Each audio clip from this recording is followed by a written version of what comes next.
Kini ang 819 DXUM News and Public Affairs. Sa Davao City, 819 DXUM. Atong oras alas 12:30.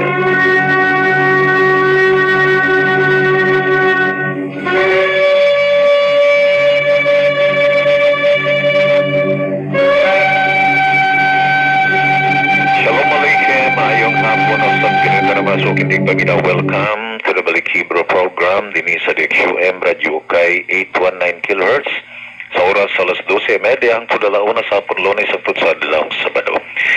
Kini si More Azaria Gilbert Minyosa, Badspikas Lawak Engineer Ronel Mandresa, Roy Johnson Station Manager.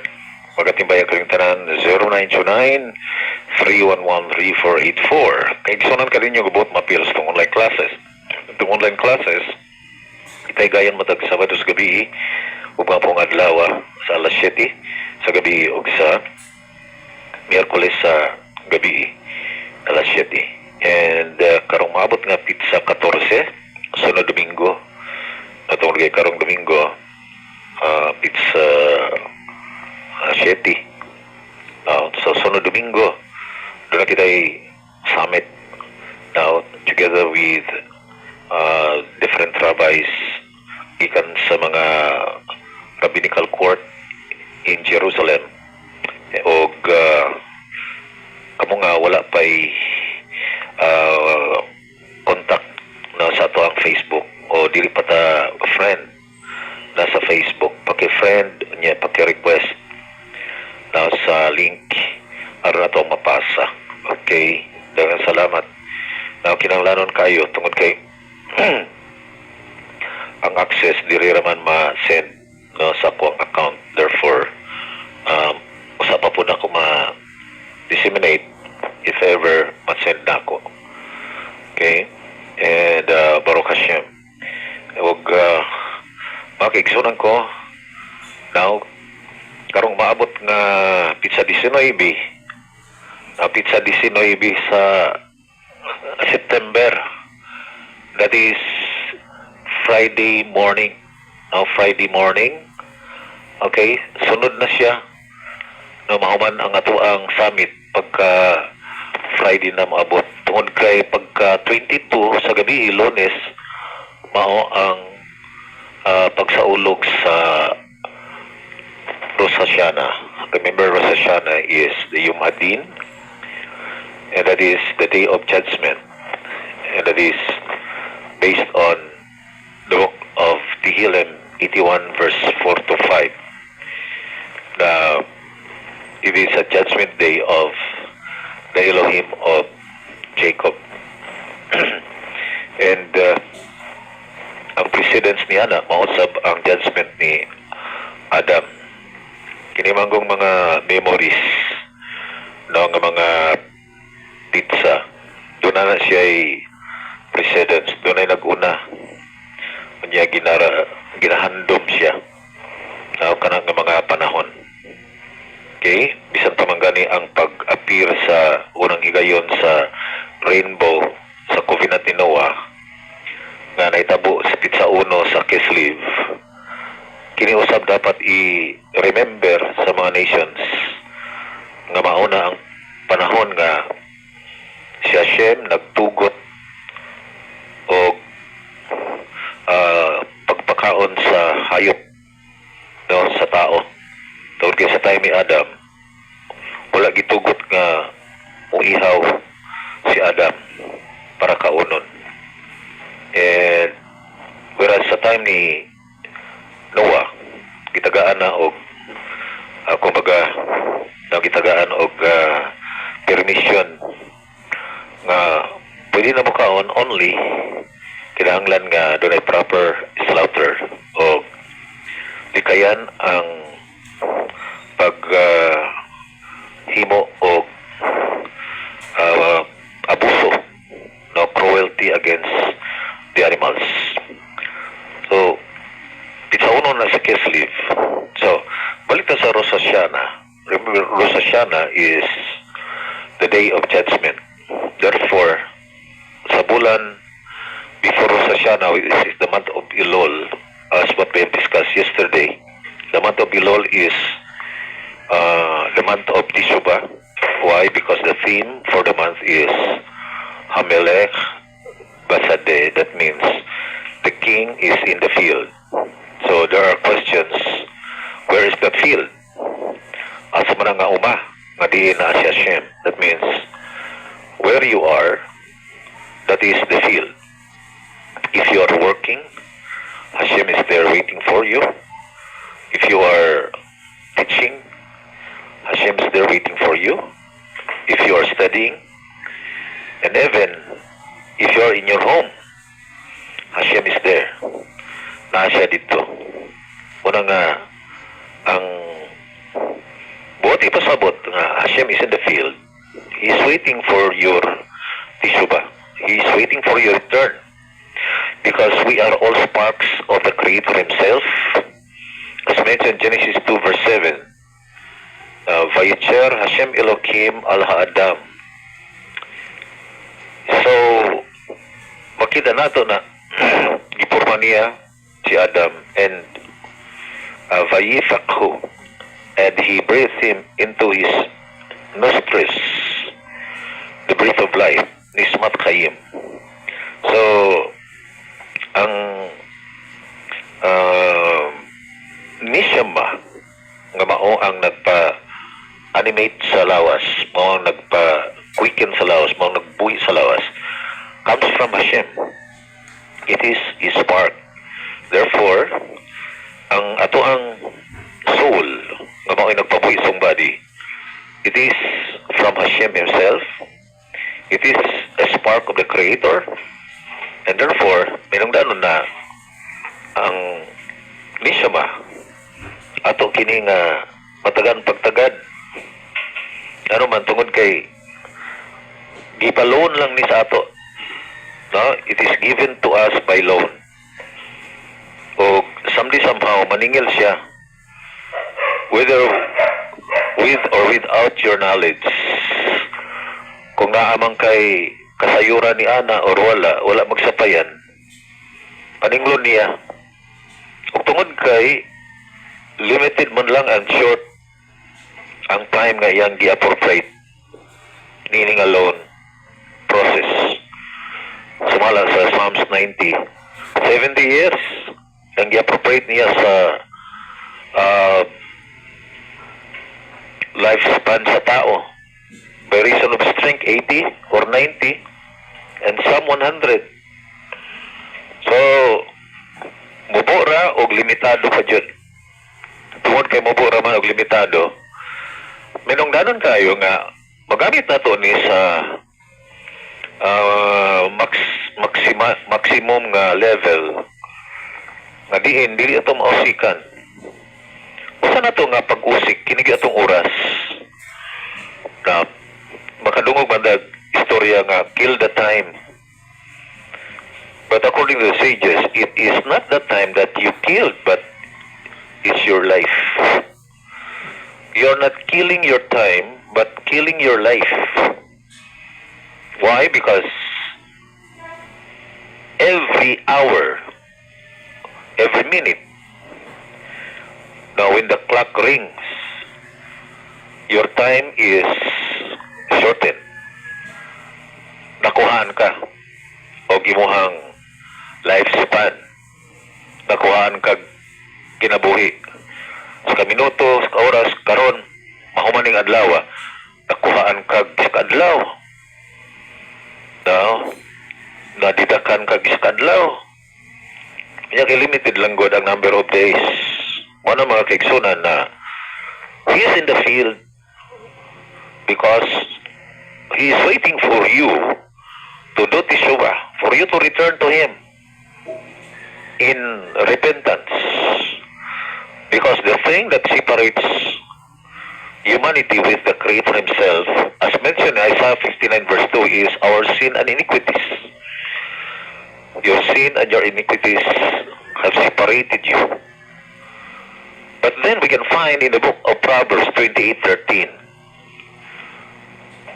He who hides his sin will not prosper, but he who confesses and forsakes them shall abundantly be pardoned. Shall abundantly be pardoned. Therefore, nagulat siya Shem nga ato i-acknowledge. And then, ato akini nga if biyaan. So in confession, sumala sa tuang ginaisgutan, we need a pattern according to Rambam. And there is no other pattern except the prophets. Ang mga propeta lang mao ang ato ang pattern.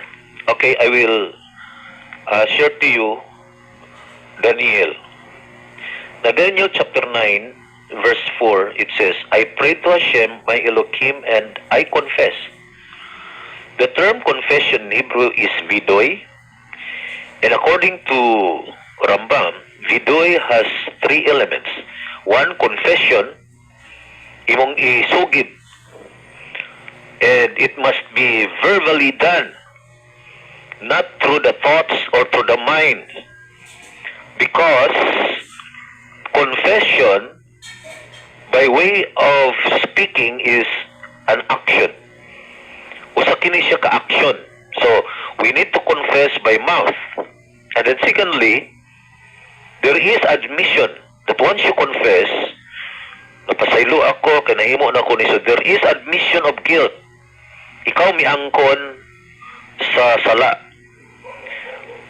And then thirdly, casting away or hurling the guilt. Casting it away. So these three elements, these three levels, yung makita sa vidoy. In verse 4 of chapter 9, statement B, by Prophet Daniel, we can find, I beg of you, that is, I implore you, I beseech you, nanghangyo ako kanimo, O Hashem, the great and awesome Elohim. First of all, we can find that the only one that the prophet talked to is no other than Hashem. So there is a direct access. That's why we heard the theme for this month that Hamelech Besadek, the king is in the field. That means he is available, approachable, accessible. Wala magkinahanglan o protocol, wala magkinahanglan o advocate, wala magkinahanglan abogado. You yourself must directly confess to Hashem. Why? Because it is Hashem who gave the commands that we violated. So we are responsible to Him. Because it is He who commanded us. Siya ang nagsugo nato. Therefore, walay lain nga angay natong atubangon. O walay laing mo atubang gawas kaniya nga nakasala. Ikaw o ako nga nakahimo sa mga salaod. Pinagi sa pag-violate sa iyong sugo. Siya nga naghatag sa sugo. Mao ang atong obligasyon nga duulon. O ka nakanindot, Hashem is available and He is in the field, accessible, approachable. But remember also that He is the judge. Siyang maghuhukom. But according to the sages, once we know Him, once we know Hashem, and we perform mitzvot, He will judge us to our favor. Muhukom siya kanato sa pabor. Paboran daw niya. And then, mga kigsunan, Hashem also is the witness. Muna siya ang gitawag o Yom Hanoraim. It is a day of awe.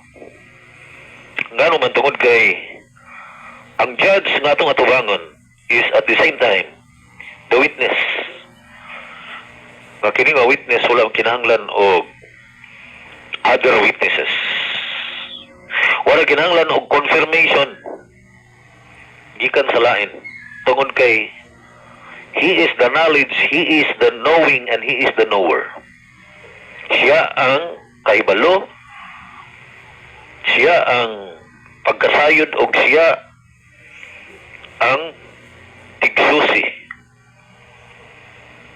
So tungod kay siya man ang nasayod sa tanan, wala tay ikatago, pero giulat lang niya unta atong full acknowledgement. Atong hingpit nga pag-angkon og ang willfulness nga kita willing mo biya. And that is true Teshuvah. I beg of you, Hashem, the great and awesome Elohim, who keeps the covenant and kindness for those who love Him. So we can find the term love here as the key, that because of the love, because we love Him, Hashem keeps the covenant and the kindness.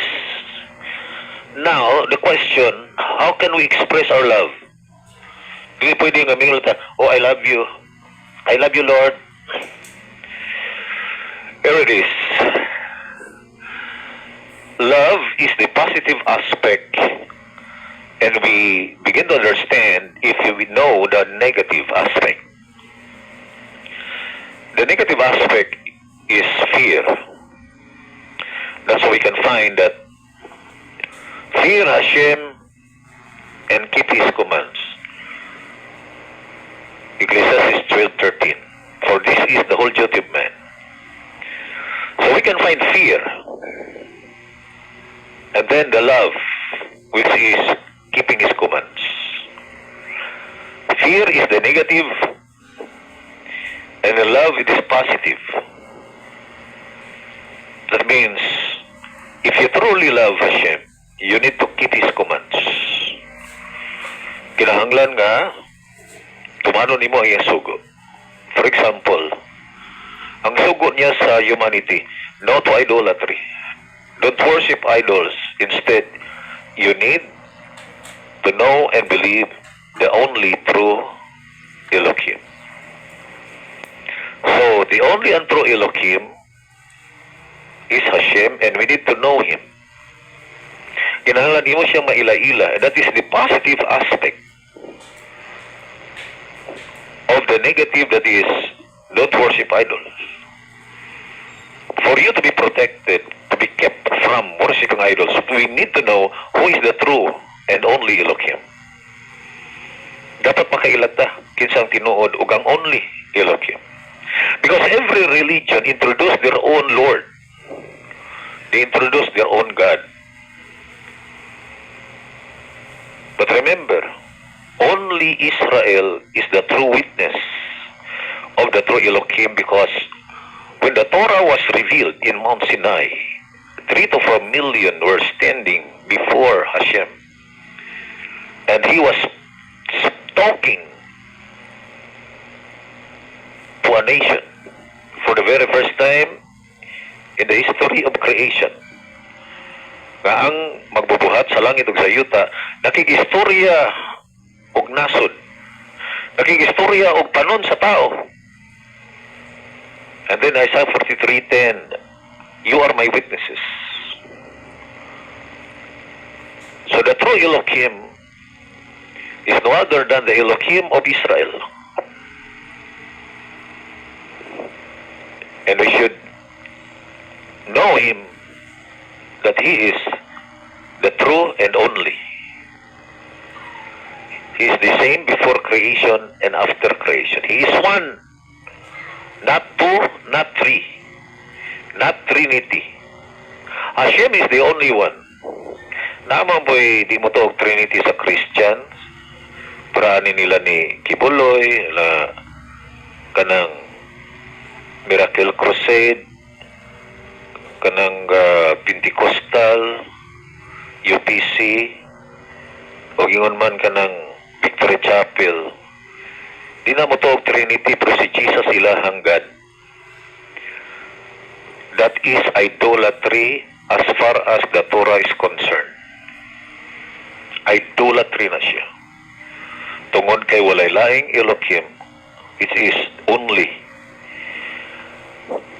Deuteronomy 4:35. You shall know today and believe it to your heart that Hashem is the only Elohim, and there is none else. In od milvado. There is none else. Hashem is the only Elohim. Verse 39, Deuteronomy 4:39. V'yadata hayom yashivota elevavech. Ki Hashem Elohim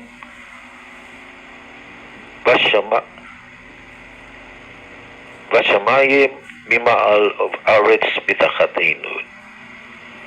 Si Hashem lang. He's the only Elohim in heaven and on earth. Siya lamang, wala nilain pa. So, as we study the line of repentance mentioned by Prophet Daniel, we can find that he directly confessed to Hashem. And Hashem showing covenant and kindness for those who love and for those who keep His commandments. Verse 5, Daniel 9, we have sinned. Kami nakasala. We have been iniquitous, or we have done wickedly. We have done evil. We have rebelled. Kami may rebel, di misoke, naghimo mig mga paglapas, naghimo mig mga daotang mga buhat. And we have deviated from your commandments and ordinances. Kami misimang gikan sa imong mga sugo o sa imong mga ordinansa. We did not heed your servants, the prophets. Wa mi maminaw sa propeta. Instead, naminaw mi sa mga religions. Naminaw mi sa mga founders sa religions, mga preachers of the religions. We did not listen to your servants, the prophets, who spoke in your name to our kings, our officers, our forefathers, and to all the populace of the land. To you, O Hashem, is righteousness, and to us is the shamefacedness. As of this very day, the men of Judah and inhabitants of Jerusalem, and to all of Israel, those near and those far, in the lands to which you have driven them, because of their betrayal by which they have betrayed you. Hashem to us is the shamefacedness. Hashem ang kaulawan para kanamo. O sa among mga kings, so officers, and to our forefathers, for we have sinned against you. But to you, Hashem our Elohim, belong compassion and forgiveness. Kanimo lamang ang kaluoy o ang kapasayloan. Wala na lain, si Hashem lang mo pasaylo. Mga kaigsunan, that's the words of the prophets. Iyan na sa propeta. Dili na pwede osmon, dili na pwede isimang-simang or himu-himuan o ato-atong opinion. Because the voice of our prophets coming from the Creator Himself. Di kanis magbubuhat sa langit ug sa yuta. Warang mahinungdanon nga sa atuang pagduol directly we approach Hashem, the Creator of the universe. Siya lamang ang atuang duulon. Siya lamang atong pangayo ang pasaylo. Tungod kay siya ang nag-create nimo, siya naghimo nimo purposely para nga ikaw ma-accomplish sa imong mission. And then siya lamang ang upapa sa imong sala o wala nilain pa. Dili ka pwede nga Ang dugo mo'y mapapas. You cannot find it. From Genesis to Malakay. Our repentance, our tissue ba,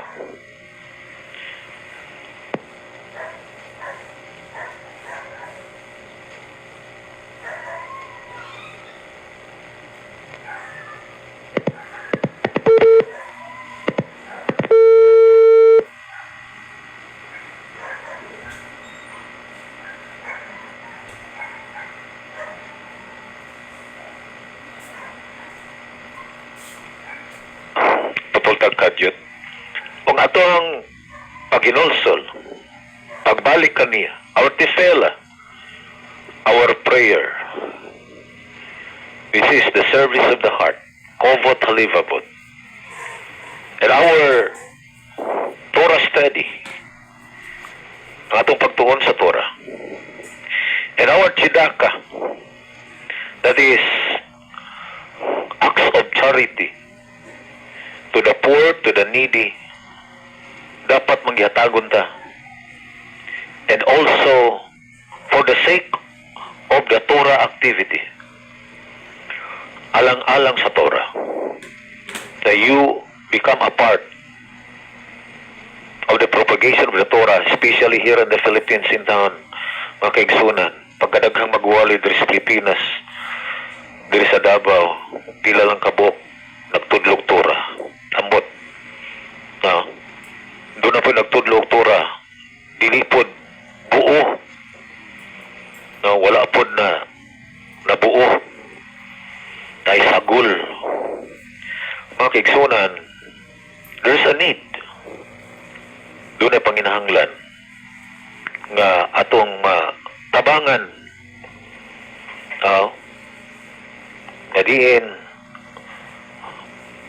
kita mahimong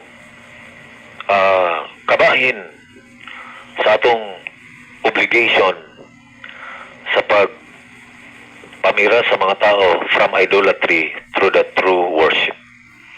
According to the sages, the greatest spiritual achievement for humanity is to take souls from idolatry, bringing them back to the Torah, to Hashem. That is the greatest spiritual achievement. Pinakadako nga spiritual achievement. Mga kaigsunan, wala ta nag-exist diri para nga mahimo tang presidente, mahimo tang gobernador, mahimo tang bagiitan. Nag-exist ta diri para i-accomplish na to ang atong mission. Kaninyo nga butong appeals tong online classes, paki-join sa ato ang schedule sa online Sabado alas 7 sa gabi o Miyerkules sa gabi.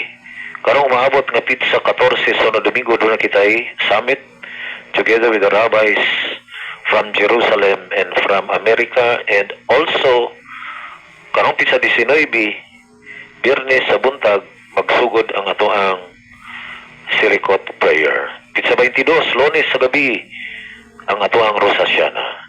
Sa ngalan sa itong partner, Speaker Salak, Engineer Donald Mandres, sa Roy Johnson, Station Manager, kini si More Azaria, Gilbert Binyosa, magiging tanan. Shalom Aleichem.